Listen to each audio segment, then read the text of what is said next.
It is the time of year when agents are glued to their phones.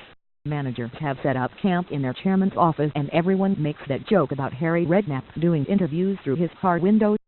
Transfer deadline day is upon us and Premier League clubs have already broken all known spending records for this summer's transfer window.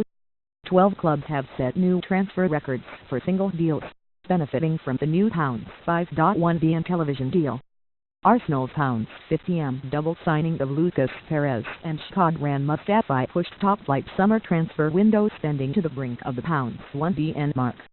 It has already surpassed the previous high of £870M set last year.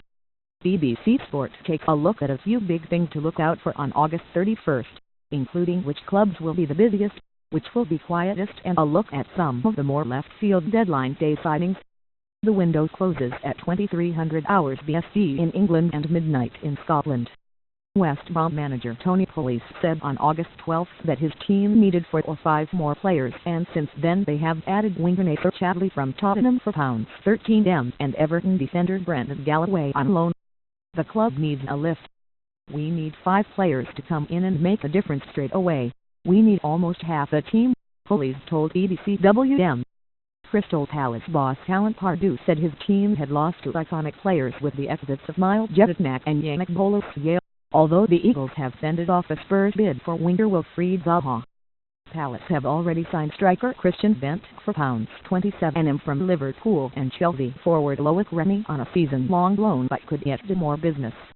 Jack Wilshere has been suggested as a potential addition, with Arsenal keen to give the England international some game time. Managerless Hull City did not sign anyone all summer and then went and added Tottenham midfielder Ryan Mason, Cardiff goalkeeper David Marshall and Manchester United striker Will Keane on Tuesday. With only 14 fit senior professionals available last weekend, there could be more to come. Injury-hit West Ham are also likely to be looking for additions despite their early exit from European football, and Everton manager Ronald Koeman could have a busy day after he admitted he would be disappointed if he was not able to add a few new faces. Swansea City chairman Hut Jenkins has told BBC Wales that the club could bring in some new faces on loan. Manchester United manager Jose Mourinho has said his business is done for the summer, despite rumours of interest in another centre-back. I have 23 players in the squad and in principle nobody is leaving, because I don't want anyone to leave, the Portuguese said last week. No one is coming and 23 players is more than enough. Manchester City manager Pep Guardiola is only looking at outgoings as he aims to trim his squad. He said, "We have 30 players. It's enough. I'm so happy with the squad and the team. I'm so confident. I trust a lot in them." Arsenal boss Arsene Wenger, often derided by his own fans for a lack of transfer activity, pushed the club's summer spending close to the £100M mark with a double coup of Germany defender Shkodran Mustafi and Spanish striker Lucas Perez on Tuesday for a combined fee of more than £50M. Having already added Panit Kaka, Flecky Benakalai, Rob Holding and Takuma Asano, Wenger has said there are no plans for anyone else now. Dutch striker Vincent Janssen and Carrier midfielder Victor Wanyama have been the 2 major signings made by Tottenham, and boss Mauricio Pochettino critically said the club hopes to sign 1, 2 or 3 players or maybe no one. Chelsea manager Antonio Conte says he is pleased to work with the players I have but acknowledged he would still like to improve his squad before the window closes. An incredible Stamford Bridge return for Brazilian centre-back David Luiz was being rumoured on Tuesday. Liverpool boss Jurgen Klopp says he can't wait for the day when the transfer window is closed, and is surprised by the obsession. He then added that the club do not have a preferred position to sign players. Who will be this year's Kim Källström? Every year there is at least one move that has fans scratching their heads and asking where has that come from. In January 2014, Arsenal manager Arsene Wenger signed the injured Sweden international Kim Källström on loan. The then 31-year-old went on to make 4 appearances for the Gunners. Deadline day in August 2008 saw Manchester City part with £32.5M for Real Madrid Fabinho. The Brazilian was caught so off guard by the transfer that he initially seems to think he had joined Chelsea. With their season in free fall, Everton brought in Senegal striker Amad Niasse for £13.5M from Lokomotiv Moscow on February deadline day. Niasse, signed by Roberto Martinez, failed to score in 152 minutes of first-team football and was not given a squad number by New Toffees boss Ronald Koeman. Manchester United fans were also left confused on the same deadline day when the Red Devils brought in Andy Carroll from Bolton on loan for 6 months. Carroll had only made 4 senior appearances for Bolton and was used to boost United's reserve team.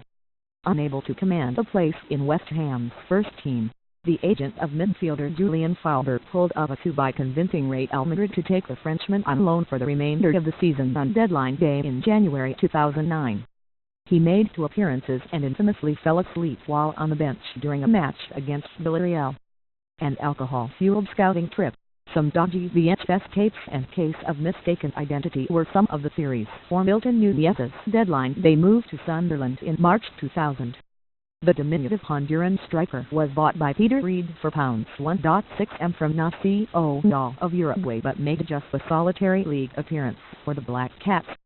In attempt to avoid relegation, QPR broke their club record transfer fee to sign defender Christopher Santos from Hansima Kochkala for £12.5m in January 2013.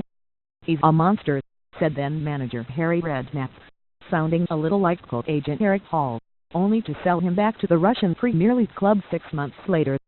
Arsenal manager Arsene Wenger has a penchant for a left-field deadline day transfer signing. In August 2011 he brought in left-back André Santos from Fenerbahce for £6.2m. After an underwhelming career at Emirates Stadium he headed back to his native Brazil. Manchester City manager Pep Guardiola made it clear that goalkeeper Joe Hart, 29, was free to find himself a new home. Last week's signing of Claudio Bravo effectively pushed Hart down to City's third-choice position and the England man has elected to join Italian side Torino on loan, with the deal set to be announced on Wednesday.